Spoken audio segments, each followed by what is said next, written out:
ছাদ বাগানের বলেছিলাম যে ফুলকপি হলে সেটা হারভেস্ট করে দেখাবো। এখানে কিন্তু দুইটা গাছ আছে, একটা হচ্ছে বাঁধাকপি, এটা এখনো হয় নাই, বাট ফুলকপিটা কিন্তু হয়েছে। তো ফুলকপিটা আমি কেটে হারভেস্ট করে দেখাচ্ছি যে কতটুকু সাইজ হয়েছে। এটা কিন্তু বস্তার মধ্যে করেছি, যদি দেখাই এই যে এরকম বস্তার মধ্যে করেছি একদম। হ্যাঁ, তো মোটামুটি আসলে খেতে যেরকম হয় এত বড় তো হবে না, কিন্তু যতটুকু হয়েছে যদি দেখাই, আমি একটু তুলে দেখাই।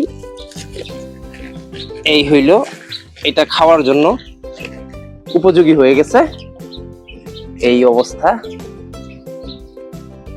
এই কেটে দিলাম।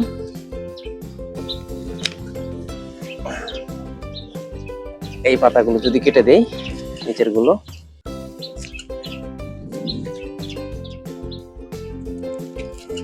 বাকি পাতাগুলো কিন্তু খাওয়া যাবে।